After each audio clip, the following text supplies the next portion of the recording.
On va parler, Rémi, de ce sujet matriciel. Les journalistes sont-ils des déformateurs professionnels de l'info ? Bon, écoutez, spontanément comme ça, sans avoir... Quand tu me regardes, tu dis oui. sans avoir réfléchi au sujet, je dis oui, moi. Bienvenue dans Spécial Investigation. Je vous propose aujourd'hui une enquête inédite sur les soldats de la Légion étrangère. Urgence hospitalière, crédit à la consommation ou violence à l'école. Vous allez comprendre comment les géants de la téléphonie vous vendent du rêve en dissimulant bien les cauchemars. Marseille. Alors que la plupart des vacanciers profitent de la plage, Régis et Stéphane, policiers en civil de la BAC, poursuivent un scooter. Apparemment, nos caméras dérangent. Il y a un problème ? Nous allons traiter des questions fortes qui nous préoccupent au quotidien. Vous nous laissez bosser, d'accord ? Et découvrir des réponses qui dépassent les idées reçues et les jugements hâtifs. Voilà, on parle donc des journalistes pendant 1 heure, mon cher Rémi. Et sont-ils justement des manipulateurs d'opinion, conscients ou inconscients d'ailleurs aussi peut-être ? En tout cas, les journalistes ne veulent pas seulement informer, ils veulent aussi que les gens pensent bien.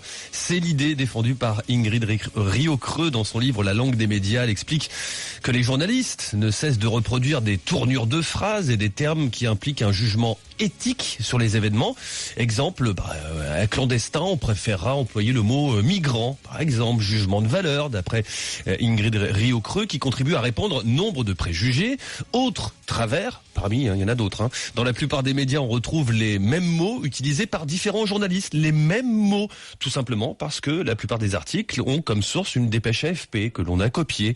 Ingrid Riocreux veut montrer qu'au-delà des imperfections de langage, qui ne sont que le reflet de l'abaissement général du système éducatif, les journalistes sont au service d'une idéologie, Eric, celle de la pensée dominante. Ils sont donc les gardiens du code.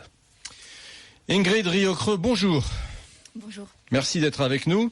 La langue des médias, c'est le titre de votre ouvrage. Vous êtes agrégé de lettres modernes, disais-je tout à l'heure. Vous êtes docteur de l'université Paris-Sorbonne et vous êtes actuellement chercheur associé à l'université Paris 4. Bon, moi je me souviens, je m'étais beaucoup interrogé au début de ma carrière sur le choix des mots. Déjà, alors que je menais pas du tout une recherche, de travail de recherche comparable au vôtre, bien sûr, mais je trouvais toujours étrange pourquoi dans tel journal radio on parlait d'un terroriste.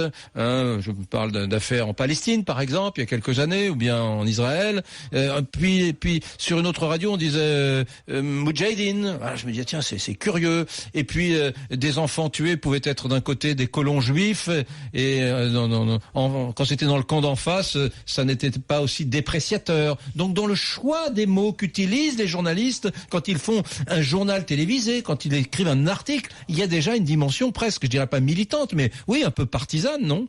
Oui, en fait, vous mettez le doigt sur un problème qui est, à mon sens, un véritable problème de la langue journalistique, c'est-à-dire qu'on entretient le mythe de l'objectivité, alors que, voilà, selon moi, c'est un mythe. À partir du moment où vous voulez désigner les choses, où vous voulez parler du réel, vous allez choisir des mots. Pour prendre un exemple très très simple, quand un camion rentre dans un bus, ça ne dit pas un camion percute un bus, ça fait boum, c'est tout. À partir du moment où vous allez vouloir décrire l'événement, vous allez être obligé de mettre des mots sur le réel.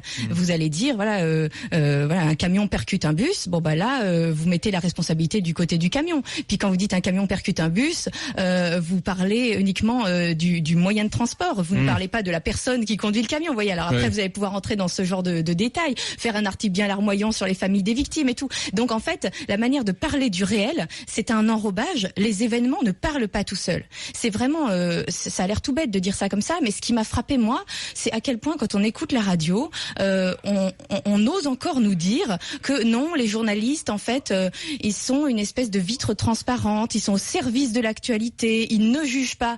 Mais d'une certaine façon, c'est inévitable. Vous êtes parfois, lorsque vous regardez la télévision, que vous lisez, que vous écoutez la radio, vous êtes choqué, heurté par des prises de position ou par peut-être des propos qui sont de l'ordre de l'inconscient, peut-être qu'on les dit pas de façon consciente, qui vous semblent éminemment partisans ou qui vous semblent relever de jugements très forts.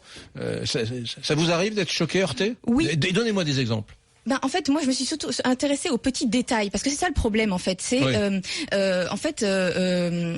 il y a tout un tas de partis pris idéologiques qui vont passer par les détails. Je vous donne un exemple. C'était, par exemple, j'en parle dans mon livre, le traitement de jour de colère. Vous vous souvenez, c'était une manifestation contre le pouvoir en place, on va dire, une manifestation plutôt étiquetée d'extrême droite. C'est très intéressant d'ailleurs parce qu'on dit d'extrême droite, mais on dira pas d'extrême gauche, on dira plutôt gauche de la gauche. Ouais. Donc vous voyez, ce genre de vocabulaire, c'est intéressant. Et je compare 2 articles qui ont rigoureusement le même contenu. C'est une dépêche AFP, donc qui a été recopiée mot pour mot. Mais dans l'un, donc le titre, c'est Jour de colère rassemble quelques centaines de participants. Et l'autre, c'est Jour de colère ne rassemble que quelques centaines de participants. D'accord. Donc vous voyez. Donc dans le deuxième cas, on laisse entendre que cette manifestation est un échec, que ce mouvement n'a pas de dynamique, etc. Vous voyez. Donc ça va être dans ce genre de petits détails que va se glisser tout un parti pris idéologique qui va contribuer fortement à nous orienter, justement parce que ça ne nous saute pas aux yeux. Et les partis pris idéologiques, mettons les pieds dans le plat, sont des partis pris qui sont des partis pris de gauche, de droite. Comment se répartissent les choses, parce que alors on a coutume de dire que les journalistes sont plutôt de gauche. Moi je trouve ça embêtant de raisonner comme ça parce qu'on a l'impression qu'ils sont au service d'un parti politique, si vous voulez. Or le problème n'est pas là. Le problème c'est un bain idéologique dans lequel nous sommes tous plongés finalement. Et vous parliez tout à l'heure de gardien du code, vous repreniez mon expression. En fait, j'ai voulu montrer que la langue des journalistes, c'est d'une certaine façon un sous-code linguistique. Et nous sommes tous imprégnés de ce code, nous le comprenons très bien. Si vous prenez un certain nombre d'articles... C'est-à-dire que le parler journaliste, d'ailleurs je vais vous faire rire, tiens, vous êtes prête, c'est ma blague de fin de dîner, c'est que le parler journalistique est un espèce de jargon qui n'a plus rien à voir avec le monde réel. Vous avez raison, vous savez, souvent on se moquait de nos confrères d'Europe 1 quand j'étais à l'école de journalisme parce qu'il y avait un ton Europe 1 qui était un peu... je vais vous le faire.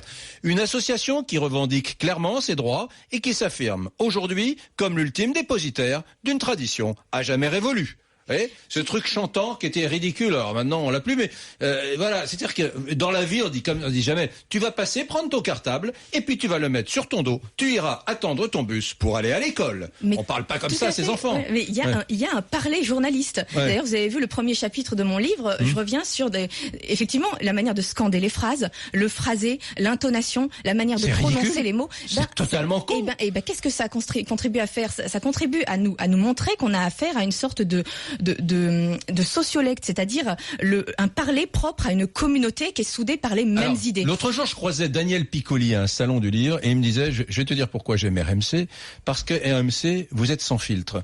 Les autres radios, les autres médias, me disait-il, et finalement, on n'est pas loin du thème de votre livre, te présentent l'information comme ils ont envie qu'elle soit présentée et comme ils pensent que tu es capable de la digérer.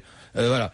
C'est-à-dire, je présuppose que celui qui m'écoute est idiot, ou je présuppose que celui qui m'écoute pourrait faire des conneries et sombrer dans l'amalgame. Donc, je vais pas lui présenter les choses de façon brute, je vais plutôt les lui présenter comme ci, comme ça, afin que cet être inférieur, n'est-ce pas, ne surréagisse pas. Voilà. Et puis, Piccoli me disait, mais il y a un truc que j'aime sur RMC, c'est que c'est sans filtre. Et j'ai pris ça comme un compliment. Je sais pas si j'ai eu raison, mais en tout cas, ce qui m'a intéressé, c'est l'idée qu'il puisse y avoir des journalistes qui disent, surtout, je ne suis pas un pipeline entre l'émetteur et celui qui reçoit l'info, c'est-à-dire entre celui qui fait et celui qui... Je ne suis pas un pipeline, je suis également un filtre qui doit choisir comment je dois restituer cette info. Oui. Et ça, je trouve ça vachement suspect. Alors là, vous présentez les choses de manière très négative, mais on peut voir les choses de manière très positive aussi. Ils appellent ça le sens de la responsabilité. Oui, effectivement, voilà. Il y a des choses qu'on ne peut pas dire. Oui. Par exemple, moi, un exemple très très célèbre que je reprends dans mon livre, parce que c'est particulièrement frappant, c'est l'assassinat de Hakim par Islam. Bon, le pauvre, il peut rien s'il s'appelle Islam, c'est ses parents qui l'ont appelé comme ça. Mais les journalistes se sont employés à surtout ne pas nous dire que l'assassin s'appelait Islam. C'était le prénom de l'assassin Islam. C'était son prénom, voilà.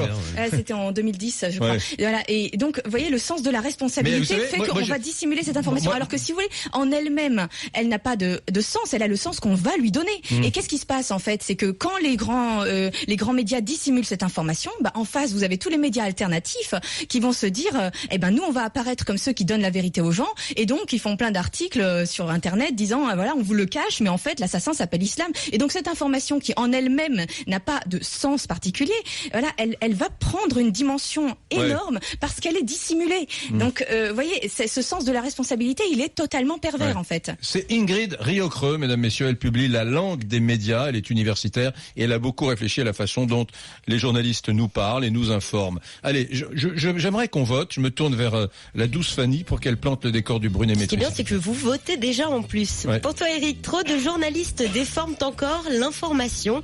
D'accord, pas d'accord, vous votez par SMS en envoyant oui ou non au 6 10 71 sur rmc.fr, les réseaux sociaux comme Facebook, sur la page de Radio Brunet. Eric, je ne résiste pas à l'envie de te donner une première tendance. Vas-y. Pour l'instant, c'est d'accord à 94%. Elle va vendre du bouquin, Ingrid Riocreux, en passant dans Radio Brunet. C'est 7,2% pour notre petite radio indépendante, s'il vous plaît, Ingrid. On va prendre Christophe. Ah, mais il est comme moi, il habite dans le 17e arrondissement de Paris, il est journaliste et il a fait le 32-16. Christophe, bonjour. Oui, bonjour Eric. Intéressant ce que nous dit Ingrid Riocreux. Hein. Écoutez, c'est très intéressant. Bon, je partage évidemment 90%, même allez 94%, comme le sondage sur une autre question qui vient d'être révélée. Ouais. Mais effectivement, les journalistes parlent une langue de bois absolument incroyable, mais surtout, ils sont complètement orientés. Complètement orientée politiquement. Et là, je la rejoins pas, parce que elle dit, oui, il est coutume de dire que les journalistes sont de gauche et donc inféodés au pouvoir socialiste, etc. Non, ils sont pas inféodés au pouvoir socialiste. Et d'ailleurs, le pouvoir socialiste n'a même pas besoin de les inféoder, puisqu'ils sont de gauche entre eux et se recrutent entre eux de gauche.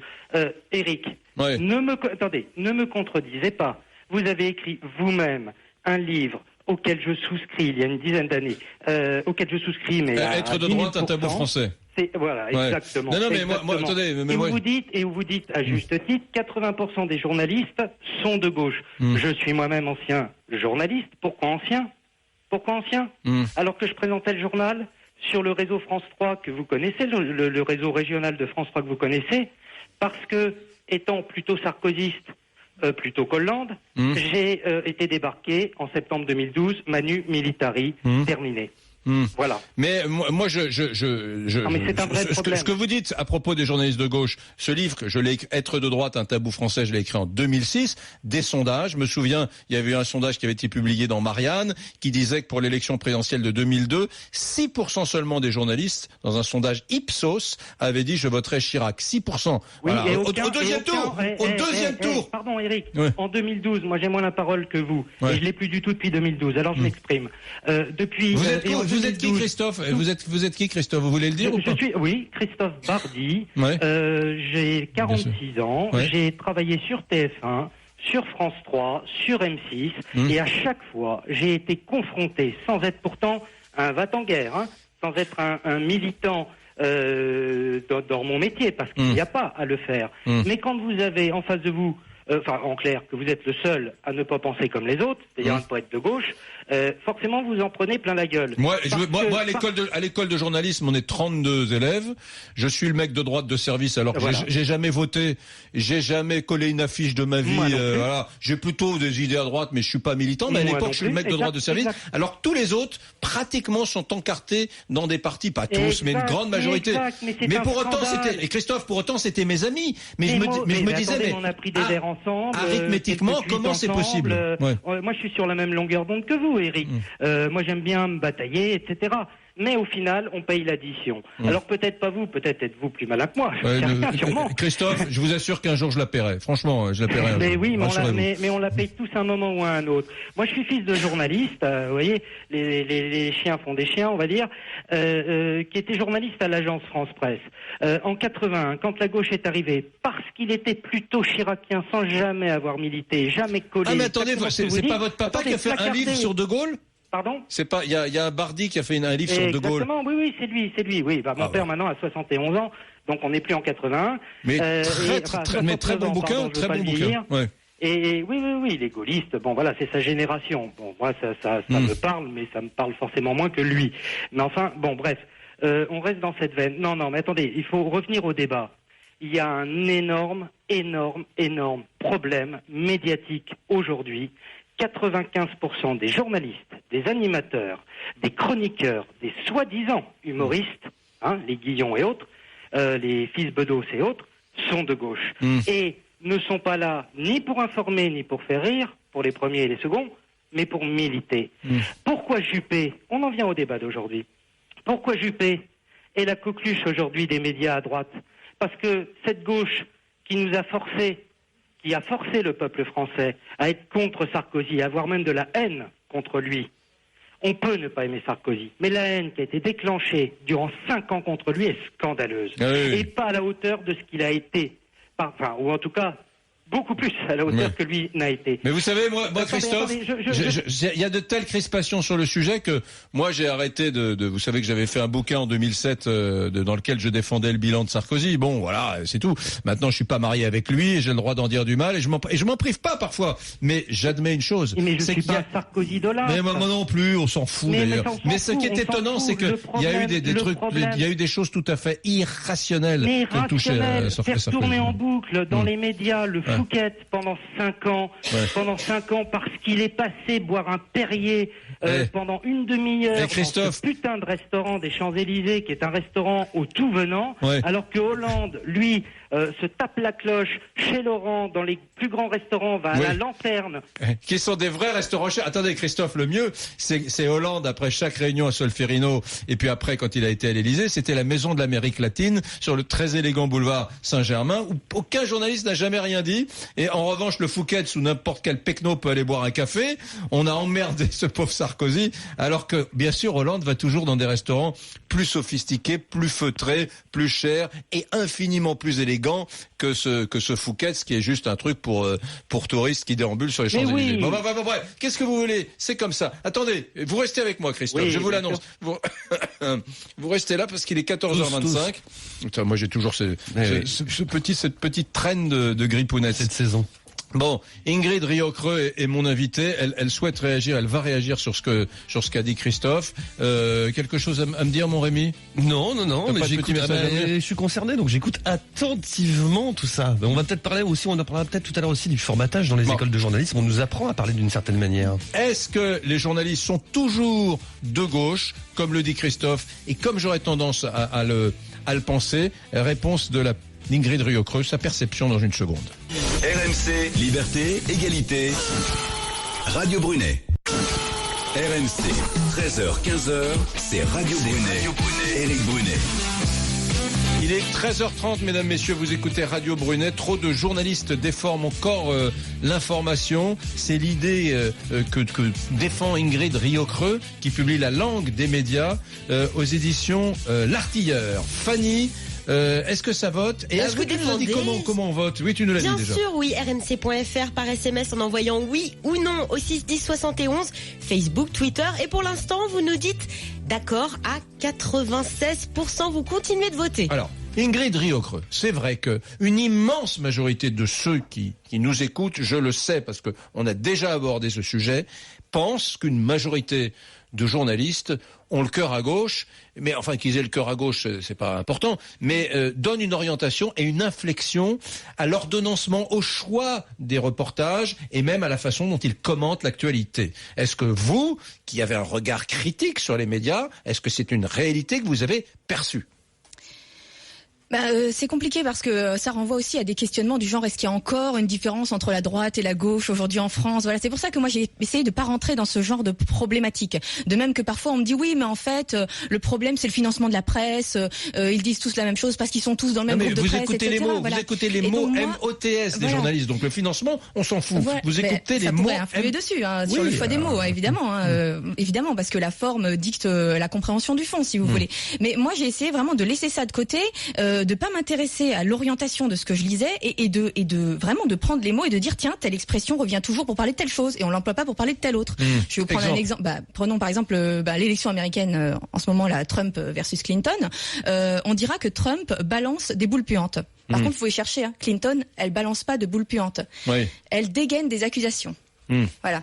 Donc vous voyez, il y a une manière de présenter les choses qui va forcer le trait, qui va renforcer l'idée que Trump est quelqu'un de vulgaire, éventuellement dans l'idée de boule puante. En fait, on sait jamais parce que certaines s'avèrent être des accusations fondées, mais d'autres non. Donc on mélange tout dans l'idée qu'il balance des boules puantes. C'est l'idée que Trump, les gens étant d'un comportement assez moutonnier et panurgique, l'idée que Trump est plus méchant, est moins fréquentable que Hillary Clinton s'installant peu à peu dans la communauté journalistique, on se dit donc là, je peux m'autoriser des indignations, des offuscations et puis même des adjectifs que je n'utiliserai pas avec Hillary Clinton. Donc j'y vais. Donc j'y vais. Et je passe pour un héros, mèche au vent. Voilà, regardez, je suis le journaliste courageux qui a osé dénoncer, n'est-ce pas, l'inanité du comportement de Trump. Ça, j'adore aussi les gens qui chassent en meute et qui dénoncent. C'est toujours ce sentiment de la responsabilité qu'il faut nous aider à comprendre le monde, en fait. Mais est-ce que c'est pas des sentiments mal placés? Est-ce que c'est pas une espèce de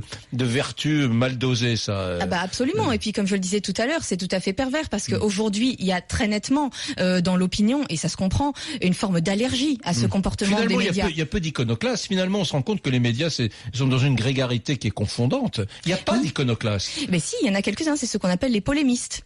Voilà, Zemmour et compagnie. Et en fait, le système feint de les rejeter, mais a absolument besoin qu'ils existent. Parce qu'il faut un diable. Il faut pouvoir pointer le diable. Ensuite, il faut pouvoir dire un tel est proche du diable. Voilà, ça permet aussi de comprendre le monde. Vous voyez, on vous offre une grille de lecture du monde. Maxime, il m'appelle de Lyon. Il a 28 ans et il a fait une école de journalisme. Mon cher Maxime, bonjour. Bonjour. Alors, vous avez fait une école de journalisme, c'est ça? Voilà, exactement, tout à fait. Il y a quelques années, il y a 5-6 ans à peu près. Est-ce qu'on formate les journalistes? Est-ce que vous avez le sentiment d'avoir été formaté dans le vilain sens du terme ou pas d'ailleurs?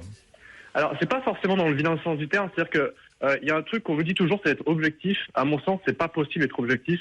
Et du coup, dans ce sens-là, je trouve qu'on apprend aux journalistes à pas vraiment bien faire leur métier ou à pas vraiment bien comprendre la façon dont on peut traiter l'information. Vous voyez ce que je veux dire? Non. Alors, c'est-à-dire que si par exemple vous avez traité un événement, vous allez dans la rue parce qu'il y a eu un accident justement, que le matin vous avez eu un problème, par exemple votre mère est décédée ou quelque chose comme ça, vous allez forcément voir l'information d'une certaine manière, et dans la manière dont vous allez raconter l'histoire, je pense que ça peut entraîner les gens à avoir une certaine vision de l'incident. Vous voyez ce que je veux dire? Bah oui. Voilà. Et du coup, dès ce moment-là, je trouve qu'il y a un problème. Donc, à mon sens, il faut arrêter de dire aux journalistes d'être objectifs et il faut arrêter de faire croire aux gens que les journalistes sont des gens qui sont objectifs. Il faut essayer de tendre à ça, à l'objectivité, mais est-ce qu'il y a des médias objectifs? Je sais pas. On dit toujours, tiens, Ingrid Riocreux, que Le Monde, c'est le journal qu'on reçoit dans les ambassades, dans les références, aux étages feutrés des conseils d'administration des grandes sociétés du CAC 40, dans les ministères, dans les mutuelles, les associations, etc. Donc, c'est le quotidien objectif pour vous, Le Monde? Vous avez qu'à regarder comment il traite l'affrontement entre Trump et Clinton, et puis vous verrez. C'est exactement le genre de journal où vous allez rencontrer ce genre d'expression, quoi. C'est-à-dire que Trump balance ses boules puantes tandis que Clinton dégaine ses accusations. Pour moi, c'est le degré le plus raffiné du militantisme, bien évidemment, parce que c'est un journal qui prend des positions, alors jamais iconoclaste, alors bon, qui est toujours un peu suiviste, enfin dans l'air du temps. Enfin, quand je dis suiviste, il prend des positions dont on sait qu'elles vont être prises 2 jours avant qu'il les prenne, quoi. Voilà, c'est assez attendu, mais bon, et surtout, ce qui est plus étonnant, c'est qu'ils les font dans cette espèce d'environnement un peu rigide, qui est ce papier du Monde, cette maquette austère, qui pourrait imaginer qu'on est dans une neutralité bienveillante. Or, pas du tout. C'est sous un espèce de, derrière cette sobriété, il y a en réalité un journal qui est un journal, de centre-gauche assumé. Oui, c'est ça. C'est-à-dire qu'il y a une respectabilité du monde, mais si vous prenez pareil, les mots, les formules, ce sont les mêmes que dans les autres journaux. Donc en fait, on va avoir le même bain idéologique. Pierre Savary est au téléphone avec nous. Bonjour Pierre. Bonjour. Vous êtes directeur de l'école supérieure de journalisme de Lille, l'ESJ, qui est la plus célèbre, la plus prestigieuse des écoles de journalisme, qui existe depuis combien de temps? 1924, 92 ans. Et puis c'est une grande école, quand on dit les grandes écoles, c'est une grande école, Lille, hein? C'est l'une des grandes écoles, effectivement. Il y a 14 écoles en France qui sont reconnues par la profession, et l'ESJ est la plus ancienne de ces 14. Moi, j'ai fait l'IUT de journalisme de Tours. On bavait, on rêvait de Lille. Ça nous faisait fantasmer, mais on n'était pas assez brillants. Aussi vais-je avoir la dent extrêmement dure avec vous aujourd'hui, parce que je suis dans une optique de vengeance. Bon, Pierre Savary, sérieux, est-ce que vous formatez des élèves? Bon, alors non, tiens, juste une chose. Moi, je suis à l'école de journalisme au milieu des années 80. C'est le début de Le Pen, je me souviens. Et je me souviens honnêtement de cette espèce de réalité obsédante. On voulait, nos profs voulaient faire de nous des journalistes antifascistes. Je fais un raccourci, mais pas tant que ça. Je me souviens, sur le tableau noir, il y avait la maxime la phrase de Bertolt Brecht, le ventre est ton corps fécond, d'où est sortie la bête immonde. Il fallait empêcher le Front National, l'extrême droite, etc. Donc on était formés dans ce sens-là. Est-ce que c'est toujours comme ça dans les écoles de journalisme, Pierre Savary? Alors, déjà, première observation, ce que vous évoquez sur les années 80, je crois que c'était une discussion qui existait aussi dans toutes les rédactions et pas que dans les écoles de journalisme, même si à cette époque-là, je n'y étais pas. Mais voilà, c'était un débat, une réflexion qui était présente à l'intérieur des médias. Non, il n'y a pas aujourd'hui, et je vous invite à venir dans les écoles, à l'ESJ ou ailleurs, et vous pourrez voir assez facilement ce qui s'y enseigne. Moi, il y a des choses que je peux partager avec ce que j'ai entendu de votre invité sur le sens des mots, sur lequel on insiste dans les écoles, et ça c'est effectivement un point qui est important. Les mots ont un sens et il faut les employer. Alors tout à l'heure on parlait d'objectivité, en tout cas avec honnêteté et pour décrire fidèlement ce dont on est témoin. C'est bien ça que l'on apprend à l'ESJ et dans les autres écoles. Ouais. En France. Moi, je me souviens quand même, il y a pas longtemps, il y a peut-être 10 ans, derrière une radio d'information continue bien connue, dans ma bagnole, je me souviens que attentat en Israël et quelques personnes meurent à la terrasse d'un bistrot à Tel Aviv. Et c'est une tragédie, les gens pleurent. Et je me souviens du commentaire qui disait, voilà, de trois colons juifs. Alors c'était pas à Tel Aviv puisque ça devait être dans une colonie, bien évidemment, 3 colons juifs morts. Je me disais, c'est 3 colons juifs morts. Dans le choix des mots, je me disais, le journaliste, il est un peu gonflé, quoi. 3 colons juifs. Donc, dans le choix des mots, il y a cette dimension militante et qui ne doit rien au hasard, à mon avis, non, Pierre Savary? Alors, il y a là-dessus, vous prenez cet exemple-là, c'est un exemple, le conflit israélo-palestinien, sur lequel on a travaillé avec des étudiants, justement sur le choix des mots, pour que les étudiants, quand ils sont à l'école, comprennent ce qu'il y a derrière les mots, comprennent bien qui va employer tel terme, qui va employer tel autre terme, que cela charrie derrière en termes historiques, en termes de réalité. Donc moi, ce qui pour moi est important, c'est qu'au sein des écoles, ce travail de décryptage des mots et de compréhension de ce qu'il y a derrière soit bien effectué. Et encore une fois, ça c'est un travail qui est fait à l'intérieur des écoles. Ouais. Pierre, j'ai l'impression, j'ai pas de sondage sous les yeux, j'ai l'impression que la corporation, les journalistes ne recueillent pas l'assentiment, en tout cas la confiance d'une majorité de Français. Les Français aiment bien les pompiers dans l'ordre des corporations qu'on apprécie, etc. Mais les journalistes, bon, c'est jamais... Bon, alors déjà, c'est vrai, moi peut-être, compte tenu de la nature de mon cursus, ils se livrent peut-être davantage à moi, mais souvent on entend, majorité de mecs de gauche, ils ont une lecture de gauche du monde, de la politique, etc. Bon, et puis par ailleurs, ce sont des gens qui sont dans la connivence avec les politiques. Je parle de perception, hein. Ils sont dans la connivence avec les politiques, avec les magistrats, etc. Et puis ils parlent pas très bien, ils font souvent des fautes. Bon, globalement, l'image est pas au top, non? Ah non, l'image n'est pas au top du tout, vous avez raison, et vous êtes même assez soft par rapport à ce qu'on même on peut vivre au quotidien, bien sûr. Je pense qu'aujourd'hui, il y a une cote de désamour qui est assez importante, mais charge aux journalistes d'être irréprochables, d'être meilleurs qu'ils ne le sont probablement, effectivement, dans le choix des mots qu'ils emploient, dans la manière dont ils évoquent tel ou tel sujet, pour que ce soit beaucoup moins attaquable que ça peut l'être maintenant. Ça, c'est une évidence. Ils veulent faire quoi, vos étudiants? Ils veulent être des nouveaux Laurent Delahousse ou des nouveaux Élise Lucet? Ce qui les fait rêver, c'est l'investigation ou montrer sa tête à la télé? C'est plus l'investigation, c'est plus aussi d'aller s'installer à l'étranger pour pouvoir faire de la correspondance pour de multiples médias depuis tel ou tel pays, telle ou telle zone qui les attire. Et c'est aussi d'inventer les médias de demain, de créer ce qui seront les médias dans lesquels ils travailleront. Ça aussi, c'est une tendance qui est assez forte au sein des écoles. Moi, une petite critique, les étudiants que je vois passer chez nous, ici à RMC, BFM TV, sont souvent, je dirais pas formatés, ils sont très bons sur le plan technique, ils sont bien, ils sont cultivés, ils ont une bonne culture générale. Mais sur le plan des idées, pardon, c'est le libéral libertaire droitier qui vous parle, un peu droitier, mais c'est toujours les mêmes chapelles, quoi. C'est fatigant. Ils sont toujours dans les mêmes schèmes, dans les mêmes fonctionnements. C'est toujours la même idéologie, un peu de gauche, bienveillante. Ils se ressemblent vachement, quoi. J'ai rien contre, mais moi j'aimerais qu'il y ait un peu plus de disparité.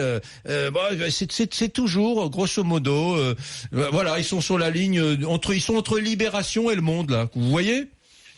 Oui, c'est pas complètement faux. Il y a quand même pas mal de contre-exemples qui existent. Ils existent aussi réellement, mais c'est vrai qu'il peut y avoir peut-être un peu plus ce type de pensée, de comportement en entrant à l'école. Là, moi, je reste assez persuadé que l'interrogation, elle est plus sur justement les étudiants qui arrivent, donc qui sont à Bac+3, Bac+4 et qui rentrent et qui veulent rentrer dans les écoles de journalisme. Ça, c'est un phénomène qu'on observe à l'entrée. C'est pas les 2 années de scolarité qu'ils passent dans les écoles qui modifient ou qui influent sur cela. Rémi Barré, tu t'es interrogé sur l'image qu'ont les Français des journalistes. Il y a La Croix qui fait un sondage chaque année sur le sujet, et dans le dernier sondage, donc, pour les Français, les journalistes sont-ils indépendants du pouvoir? Eh bien, ils ne sont que 27%, elle pensait. Ouais. Les journalistes sont-ils indépendants de l'argent? Ils ne sont que 28%. Ouais. Moi, très mauvaise image. Très sincèrement, Pierre Savary, vous pouvez pas vous imaginer le nombre de je vais pas balancer de noms parce que c'est mes potes, ils sont de gauche, mais c'est mes amis.